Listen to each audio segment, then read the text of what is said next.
The body is amazing. Yeah. And our instrument is amazing.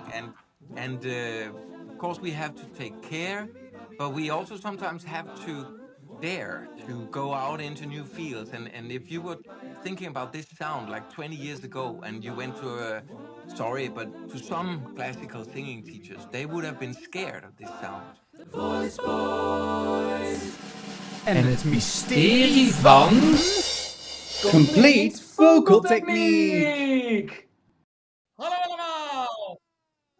Or, hello everybody this time round, because we have another international recording today. We have a very special guest. Hello, Ulrik. Hello. Welcome. Glad you're here, all the way from Denmark. Yes, thanks for having me. You're most welcome. So we have an international grouping here today because we're in Belgium and Netherlands, and we're in. Are you in Copenhagen then? In Copenhagen, yes. Beautiful. So Ulrik, you're our special guest today because we have another episode in our mini series about vocal techniques, and you're here to talk a little bit about CVT, about complete vocal technique. How cool is that? Yeah. Yes. So shall we dive right in with all the difficult questions? They're not difficult at all. Shall we just dive right in? Fire off. Yes, let's dive in. Okay, so Ulrik, tell us a little bit about your journey, maybe pre-CVT as a singer and as a teacher, and what made you so fascinated about singing and vocal technique. Whoa. Yes. Okay. This is a program limited of, is it 1 hour or so? Let's make a whole documentary. Okay. Let's go back. Let's go back in time. I was a rock singer, and we did a lot of gigs. And back then we had poor monitors and poor sound engineers, but sometimes it was rough, and I had some voice problems back then. And I was actually part of in Denmark, we have this union for artists. I was part of the union, and they had some great opportunities to meet good vocal coaches and so on. I met Jo Estil back then. She was a lot in Copenhagen, and I had a lot of lessons with Jo Estil, and that was wonderful. But I still had voice problems, and I was fighting with that. And at some point, I think actually Jo Estil said, "Oh, don't find Cathrine Sadolin because that's noises and you don't want that kind of sound." But I was a rock singer and I felt like I need help. So of course I went to Cathrine Sadolin, and she helped me. And that was the start of it. I think I was like 18 or 19 or something. And I actually started pretty fast after getting better. I started working for her, teaching for her. She was like, "Hey, can you help me? I have a lot of things going on and I'm too busy." And she was doing some television. And then I took over the television, doing Pop Stars back then, and other programs, X Factor and whatever they are called, as a vocal coach.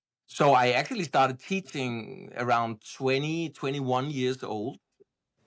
Then one day, Cathrine called me and said, "You know what? I think we should make an institute and make an education, 3-year education for singing teachers, because people are reading the book, but they don't always get it right, and we should make it make more sure that people understand what they are teaching there, like a 3-year education."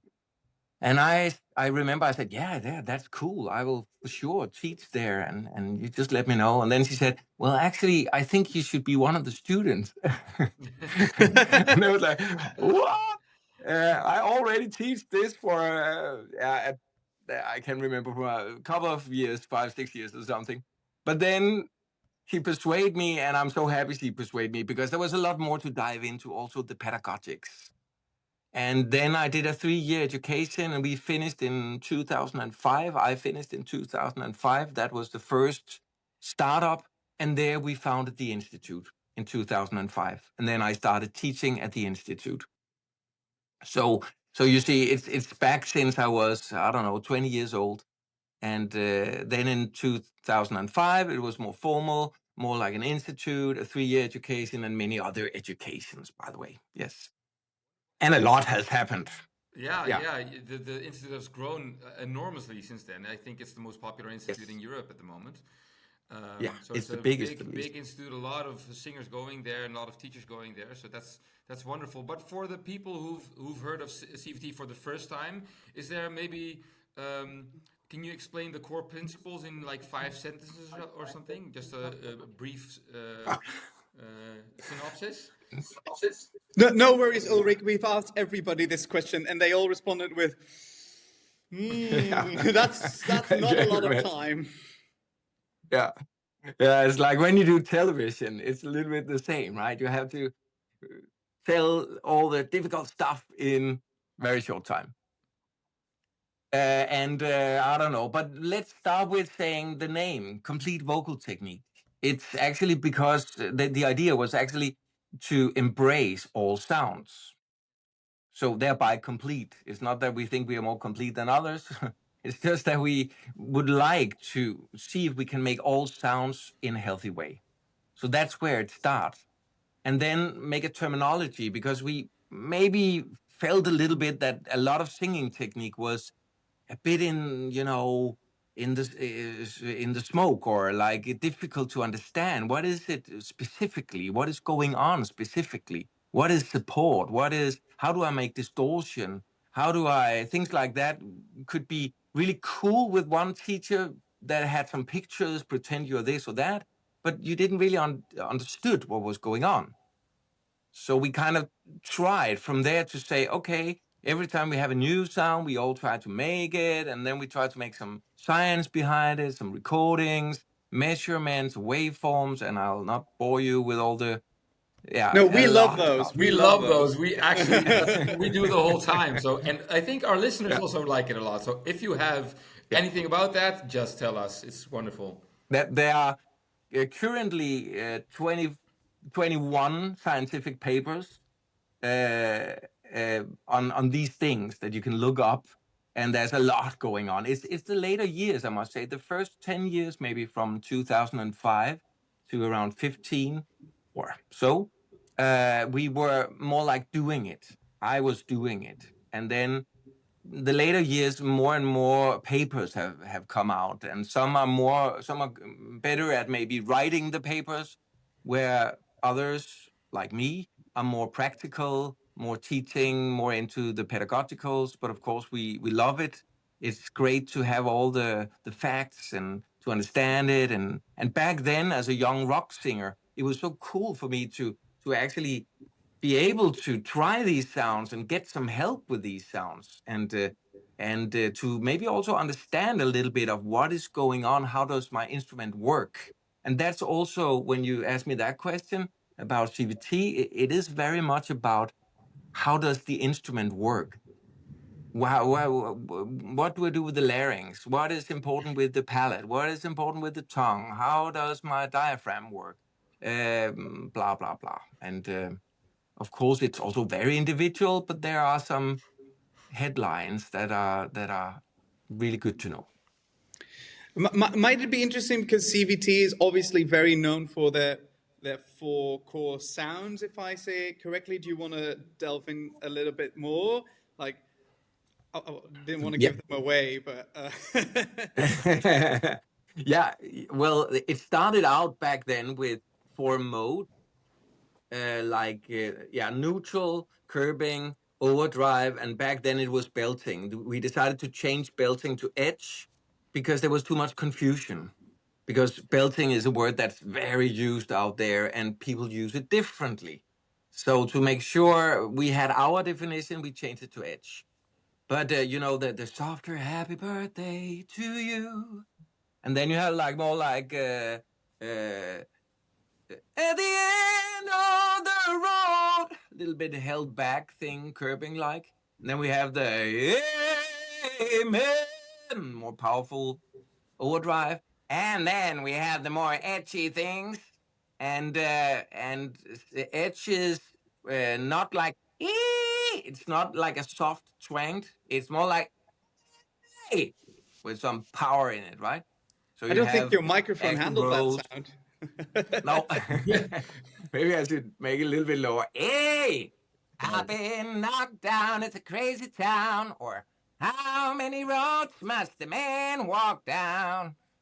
Nice. So it can sound a little bit weird, but actually it's really cool when you aim for some high notes and you want to have some power, and depending on the style and taste. Taste is actually a big issue for us. That Yeah. we think singers should be trained to have their own taste. There's been a little tradition in the past among singing teachers to tell the singers what to sing and how to sound, and that's something we really try to change. So the bigger thing for us is the to make it healthy. So sometimes we have to say, take care with that sound, of course, but it's more like based on healthiness. And possibilities. If you have a lot of possibilities, if you can make a lot of sounds, you can choose yourself which ones you want to use and how you want to sound. Yeah, exactly. And if you can find a sound that we don't know of, then we will start researching and see if we can find a way. But it's also wonderful to see because when we were in our conservatory studies, I think around 2010 or something, we first heard of CVT, and it was buzzing in school because it was the first technique that also covered the rock sounds, and that was fascinating for us to sound more like in a pop kind of way or rock kind of way, and that was something we never got, and we thought that was fascinating. So the distortion, but also the curving sound, it was a bit held back. That was something that was really buzzing in our conservatory years, and it's funny because that was something that was completely new to us. There was too many, and in the beginning, there were some being a little bit afraid of us and saying that could this be dangerous and things like that. And yeah, of course, it can be dangerous if you're if you're rehearsing at home and you don't get any help and you do it wrong, then anything can be dangerous, I guess. And it's not for some, it's not that easy. So it needs some work and some precision. I think I started going to the Netherlands all the way back to 2005. I started doing trips. So I think I've been in Amsterdam and Utrecht and Gouda and Tilburg. Yeah, also for training teachers here, or what did you do in Holland? No, that were we called it 1 year courses. So that was more for singers. Oh yeah. Then they had 6 seminars over a year where we trained all sorts of things. I have a fun fact. I was actually at the very first ever presentation that Cathrine herself did in Utrecht. The very first one. It was a 1-day thing, and it was a one-off, and I was there. Wow. So Wow. I was a baby. Yeah. Yeah. So we nearly crossed each other back then, Tim. But we needed this podcast to make it happen. Yeah. Because I probably went a month later to start the 1 year course. Yeah. Yeah, sorry. It's unfortunate, but hey ho, we made it work now. So, Ulrik, because you clearly have been there from the beginning, and Dan and I also believe that a technique or a philosophy or a pedagogy are always in motion. Can you tell us how things have maybe changed or been updated or corrected over the years? Things that you said in the beginning that you've adapted. It's always really interesting to hear. First off, you already mentioned like the belting and edge thing, but Yeah, that's one very specific thing. And of course, there are other words as well, things. I don't know how much sense that would make to talk about, but in general, I would say that the thing is when we started out, we were 2 groups before the institute were founded. We were 2 groups working with this for 3 years, and that's I guess I don't know 20 people. But then imagine from there, from 2005, starting up more and more groups, how many singers have been through the whole system. And they are kind of all part of the technique, you could say, because they bring their voices with different sounds and different techniques and so on.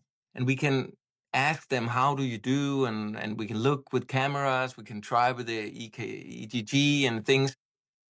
And that's what we have done since 2005. So with that could be one thing that that all the singers have actually developed the technique over the years with their different ways and voices. And one more specific thing to say could be, we decided, was it like 4 or 5 years ago, to make two versions in the app, for example, foundation level and advanced level. And that's because when I say we have 4 modes, it's a little bit, it's really cool sometimes to put things into boxes, because then it makes it clearer. And the poor me as a young rock singer, I needed it very square, very simple, right? But then when we look at it, it is not that simple, right? And then we start to have more terms, and we talk about density, reduced and fuller densities. We talk about metal, more or less metal. I'm not talking about heavy metal. I'm talking about a sound. We are researching metal and other things. And then at some point it's a little bit like, oh my God, what do we do here? We still want to have the simple version for those singers who are just like, yeah, I need a little help here.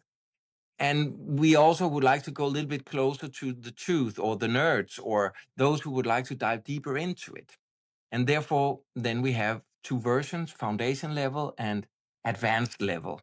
And I must say, I just have to say that even though it's called a foundation and advanced level, sometimes I work with a singer for the first time on advanced level. And sometimes advanced level is not necessarily more difficult than foundation level. It's more like just a way to have it to print it out in a more simple way, to have charts that you can look at that looks more simple. For example, 4 modes. Suddenly you have 4 modes, yeah, but with variations, neutral and falsetto in neutral, maybe even flageolet. And then you have overdrive, but you also have reduced density overdrive. Then you have edge, and you also have reduced density edge, and blah, blah, blah. So So, for instance, you could say, like, if you have black and white, there's just two colors, but if you look at it from one to another, you have a lot of scales of gray also in between. which is really cool when you are when you're ready for it, right? Yeah, that does sound advanced. But I can imagine that it's a really nice how you say that in the beginning, or maybe sometimes you need something in boxes to make to learn what the differences are, and then later when you're Yeah, ready for that, you can make like a lot of variations, something that's in yeah. between. What you always want to do when you're making music, you don't want some things to be like black and white, but just maybe like a bit more how do you say in the detail. Nuance? Yeah, Yeah. nuance. Yeah, exactly. And this is also, again, as I said, developed over the years based on all these singers in Copenhagen, but also in the countries where we were traveling, in the Netherlands, like I did, and other countries. And therefore, I also got more and more tools. So again, back to your question, if I look at it today, I feel much better, how do you say that, dressed to work, because I can listen. Sometimes I don't have to say it necessarily, but I can hear, here we have reduced density overdrive with a little lag of metal and blah, blah, blah. And thereby I can more easily help the singer, I believe. Wonderful, wonderful. I also find it fascinating that you've already talked about still voice training, and Joe is still, because the last episode was about EVT, still voice training, Yeah. and so that's one of the three major singing techniques that we were talking about. And that was my following up question. Like, is there anything that CVT, or you especially as a teacher, what did you learn from other popular singing techniques? Is there a lot of crossover, or are you guys still working with other popular singing techniques? Yeah, again, the world is big, right? There are many great things out there, and I think a line, what should we call it, a mantra or punchline, could be: take what you like and leave the rest. Take what works for you, and I must say, of course, this technique worked really well for me. So I'm not thinking so much in still terms anymore, but I also like in a still there also, for example, putting a little bit of boxes so you get to know your instrument. It's very specific about twang and other things. Again, I'm not an expert here, but I had some sessions back then, and that's maybe a little bit closer to CVT in some ways. Still, so maybe not so needed for me, to be honest. I'm maybe a little bit more curious sometimes about interpretation things. In Denmark, there's also tradition for like the body, like going into your muscles to massage your muscles and things like that could be interesting and different. And there could be some style things because we tend at the Institute CVI, we tend to say that it's up to the singer. And of course, if I have a rock singer, I sometimes ask, "Hey, do you want my opinion or whatever?" But I also teach opera singers, and I don't know so much about opera. So if you're an opera singer and you want to have some style specifics, maybe I'm not the teacher. Maybe there are some other schools you need to look at, or find the one or two at CVI that are specialists in the style. We can still help them with the technique a lot, and we do that. But with the style, that's something also. I don't This know. is actually a really lovely comment you've just made, because everyone who we've talked to so far who are experts on singing have all acknowledged that if you feel you're not the right fit, you will give a recommendation for someone else, even it's within your own realm or somewhere else. But that's actually, I think that's a really strong part about being a good teacher, is when you acknowledge that you are not the expert on this. I like that answer a lot. So even with the effects, I mean, I remember when we founded Grunt, founded because it was there already for sure, but we were at in Bulgaria, I think, on a team building thing. And then over in the evening, over a couple of beers, suddenly somebody says, "Hey, there's this sound. We need to find out what it is. We cannot just call it distortion because it's different. It sounds like," for example. And then we started brainstorming over around the table there, and everybody like, "Yeah, what can we call this? How can you use this?" And now we know much more. Now we have had cameras down, and we see that everything vibrates in the throat. We see how the science behind it. But anyway, there comes a new term, and we call it grunt. And I have taught grunt a lot of times, maybe especially for fun in corporate or whatever. But now and then, maybe not so long ago, I had a specialist saying, "Hey, I would like my grunt to be exactly like this or that." And I'm not a heavy metal singer. So it was so specific, it was so extreme that I felt, you know what? I have a colleague in Finland. That's a long drive. Yeah, but online. Oh yeah, Online. yeah, It yeah, was yeah. online. Yeah. There is a part of me that really wish I was at that restaurant when you were all making those sounds, because I really Yeah. wanted to see the waiter's face. But Yeah. It was fun. Ulrik, tell us a little bit. What can we expect from CVT in the future? Do you have any exciting new things to come? Are you developing anything cool, or is this all NDA? Yeah, of course there is a yeah, what can I say? What can I say? There's a lot of science going on, a lot of papers coming out, and we have started up a new thing that we call rehabilitation, which is not just for singers. And we have discovered some really cool new things there, how we can help people, even people who got an operation where they don't have vocal cords anymore. Yeah, sounds crazy, Wow. but it's possible. Well, And we they're, have they're talking with false vocal folds then. exactly. So and we have been teaching that for 20 years. I mean, distortion, for example. So of course we can also help people speaking to find a way to do this, so they don't necessarily, for example, have to have a machine to put on their throat or whatever. It's actually And quite. I think I saw a presentation of this about from Italian researchers. I was in Copenhagen at PIVOC. I think it was 4 years ago or 5 years ago. It was in Pivok. It was in Copenhagen, and there was somebody doing a presentation about that, like talking with the false vocal folds because they had cancer in the throat and they had to make it remove, let it be removed, and then the false vocal folds were still intact, and you could hear people like in 3 months they were, or maybe a half a year, they were able to talk almost naturally like a normal person. It was wonderful. It was wonderful to see. The body is amazing, Yeah, yeah, yeah, and exactly. our instrument is amazing, and of course we have to take care, but we also sometimes have to dare to go out into new fields. And if you were thinking about this sound like 20 years ago, and you went to a sorry, but to some classical singing teachers, they would have been scared of this sound. Exactly, But yeah. actually, it is part of our body, and it's maybe possible, or we have now actually shown that it's possible to do it in a healthy way. We did another research with, I think it was around 20 singers.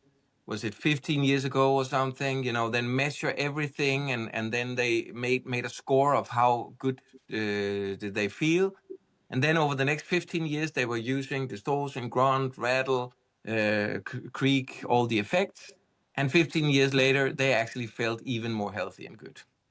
So Wonderful. uh, that's a great paper, by the way. If you want to read a paper, you should look that one up. But you can expect more science, and maybe also a little bit more on the medical side, because we also did a paper on some people with speaking problems or voice problems in speaking, and showing that we can actually help them. And do you also use a lot of things like SOVT exercises on that, like maybe Lux Fox or straw singing or that kind of stuff? Yeah, and there's some research there as well, some papers coming out, and again in very short, like the TV version would be that it's good for some things. Take care, maybe be more specific. SOVTE has a tendency of being a little bit better with some modes, for example. So if you are singing more powerful metal, whatever, it could actually be a little bit problematic to do too much of that. So it's not just like endless exercises without knowing what you're doing. No, no, no, no, no. Let's be specific and make sure that that it works for you, that it helps you. A little bit like warming up, right? Some people have been warming up for hours and they didn't know what they were doing. And then when they were done, they were hoarse or their Well, voice was gone. you'll be very happy to hear that we've done an episode on warm-ups and we've done an episode on SOVTs. So Okay, when we cool. talk about in what way a certain SOVT can be very useful. So we've covered this. The most Yeah. important thing that you say is that if you have a specific goal, then you can choose which exercises or SOVTs are really good for that, or maybe send you in the wrong way. And if you have that Yes. knowledge, then you can train much more efficiently. Yeah. Yeah. And maybe a little extra note could be, remember, this is the twang, for example, is actually also an SOVT because it's narrowing above the vocal cords, and thereby it gives a back pressure. And that's the thing, it's giving a back pressure, right? So when I'm doing a twang, I'm actually doing one version of SOVT. And sometimes maybe that twang is the key. Yeah, because you hear a louder sound, but actually you're singing with less pressure on the vocal Yeah. folds. Yeah. So for some singers, it might be better to do some twang exercises than to sit with a bottle and a straw. Just saying it. Yeah, exactly. Yeah, I'm sorry if I provoke anybody here. That's not No, my but it's intention. completely correct. If Yeah. you use Lux Fox a lot, for instance, it really relaxes the voice. So it means that Mhm. you are not really making a lot of contact in the vocal folds. But if you want the vocal folds to make contact, then maybe you have to use something like that makes more contact. For instance, straw singing or Yeah. like twanging more. So that's totally understandable. We are in agreement on that one. Yeah, that's cool. I have another question. If you look 10 or 20 years ahead, What would you wish for the singing world to look like? What would be your ideal thing that you hope is going to be possible for singers in the next 10 or 20 years? Yeah. In one word, freedom. And and and I think now I told you I've also done a lot of vocal coaching in TV programs and so on, and so therefore I've been at all these auditions, seeing all sorts of singers, thousands of singers coming in the door, and I've done that all the way back to 2004 or something. So I've seen how the singers are becoming better and better and better. That's at least my experience. So back when I started, I should just do a high note with power, and then everybody was like, woo-hoo!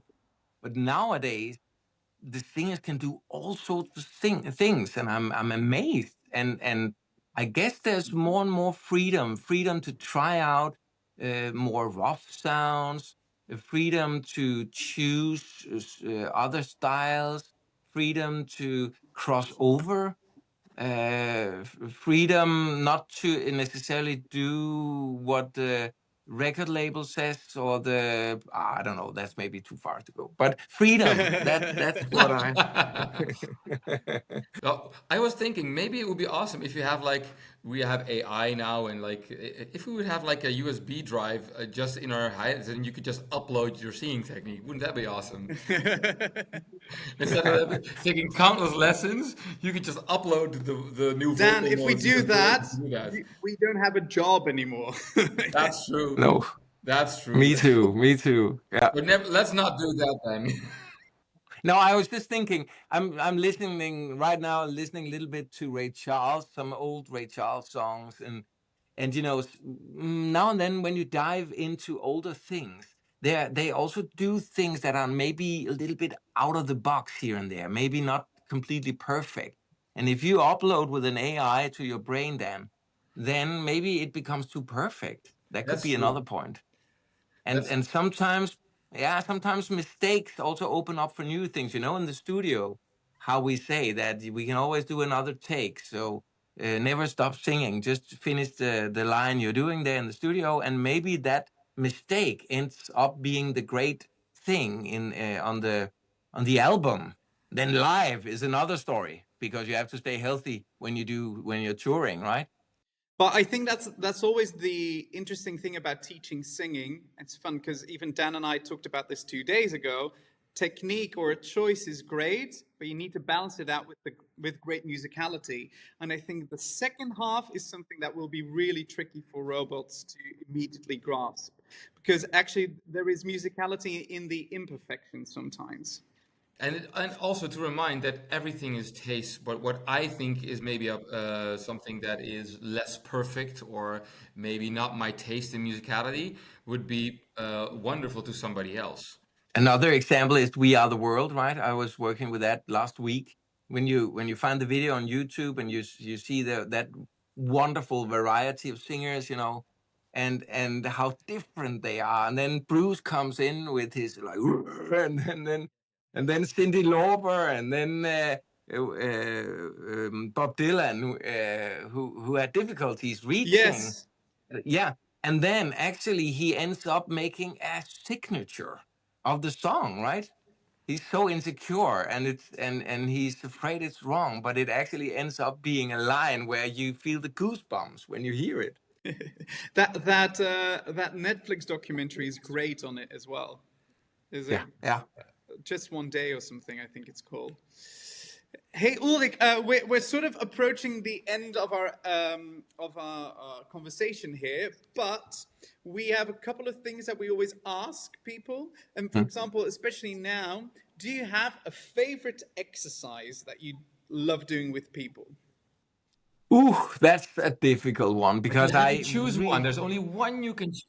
Yeah, I have to say that for me, the most important thing is to tailor it to the person, always. So therefore, I don't really like to have one exercise, because it's so different from person to person. But You are totally right. But if you had to choose one for yourself, then maybe to make it a bit For easier for you. myself, yeah. These days, I do a little exercise combining my, should we call it, more powerful voice, my overdrive, my metal, with movement in my support. So I put my hand on the stomach, thumb in the navel, and then I do a hey, hey, hey, hey, to really feel the movement and to keep my power in the voice. Nice, wonderful. Cool. Also, we have another question for you to talk about. It's about you personally. What's your favorite singer and why? If you had to choose one. I don't have one. I never had it. I never had posters in my, in my room as a kid. But if I had to choose one, I love Bruce Springsteen. But that's also because he meant a lot to me when I was young, and I love his politics and other things. So it's not only about singing. So this is the bit we love the most, because this is a segment that comes back every week in our episode. It's called hashtag I don't get it. And what we asked for is, have you ever encountered a student or another teacher who gave you an instruction that was so weird that you were like, I have no idea what this means, and we try as a conversation to figure out what they might have wanted to say with it. And the subtitle is, what's the funniest singing instruction you've ever heard and maybe still don't understand? Yeah, but the thing is, I probably understand them. Well, you can But, challenge us then. You can tell us, and we'll try to explain what they meant. Yeah, but for example, I still don't get why you have to lower your larynx while you're singing. It depends. If you want a darker sound, obviously, it would be quite useful to lower the larynx a little bit. But if Oh, you're yes. making Oh, an yes. edge kind of sound, or maybe something like overdrive Yeah. with kind of metal or singing higher, it could be counterproductive. Exactly. Yeah, I talk in general that it should be more healthy to lower your larynx, or at least keep it in position, not raise your larynx. I don't understand why that's dangerous or why it's unhealthy. I still don't get that. Yeah, well, a lot of people say so just because they've heard that from their classical tradition, maybe. And I think that's the wonderful thing. Also, what you said about science, the sounds that you and the instructions people are giving. Science always renews itself, and singing instructions should also do that. So if we don't know why people are saying it, we should just research it, and then everything is clear. For instance, what you said about rock effects, like, of course people are afraid of it because there's danger in it, but if you understand it, it can be done in a healthy way, and it gives so many people a lot of more healthy way to do stuff. So that's wonderful. We are definitely not of the schooling that the larynx is not allowed to move. We believe in movement. Yeah, exactly. Yeah, but there are some that I tried some teachers also in US, for example, where they told me I had to keep my larynx in position or lower it because it was the only healthy way. But I didn't understand it. Now you ask me that's the only. I'm sorry, it's not so colorful. Or no, it doesn't matter. But yeah. it's something that you've heard, so it's wonderful for our viewers and listeners to hear. The last one we have is we hope is quite comical. We have some quick fire questions. So you have one option. We're giving you two options, and you should choose one. Mm-hmm. You have to Okay. choose. You have to choose. There's no way out. Oh no, yes.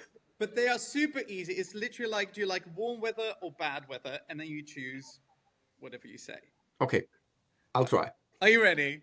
Sweet or salty? Sweet. Warm up or dive right in? Diving right in. Nice. Teaching or performing? It's a hard one, right? Performing. With or without vibrato? A little bit. Nice. High or low? High. Loud or soft? Soft. So pizza or sushi? Sushi. Early morning singing lesson or late evening singing lesson? Late evening. Musical theater or opera? Musical theater. Forever in Copenhagen or forever on holiday? Forever on holiday. Stadium concert or intimate gig? Both. No, sorry. You have to choose. Yeah. Okay, at the moment, stadium. Great. Singing technique or singing interpretation? Interpretation. Now comes the most important one. Neutral or edge? Neutral. Oh, I've got another one. Curbing or overdrive? Cribbing. And the last one, Legoland or Disneyland? Disneyland. Oh! You've made it! You've passed this test! Terrible. Terrible.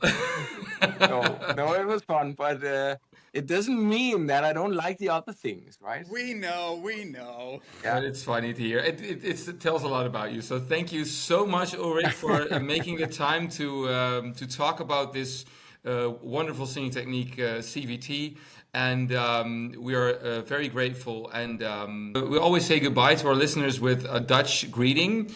Yeah, before you do that, can I just say that I actually come to Utrecht on the 11th of October. Really? 12th and 13th, yeah. 3 days in Utrecht. Wonderful.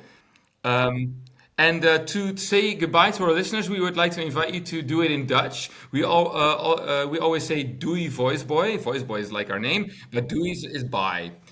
Doei is Voice Boyz. That's wonderful. Thank That's you lovely. very much. Thank you. It was great meeting you. Thank you, Doei is you Voice Voice Boy. Thank you, wel. The Voice Boyz.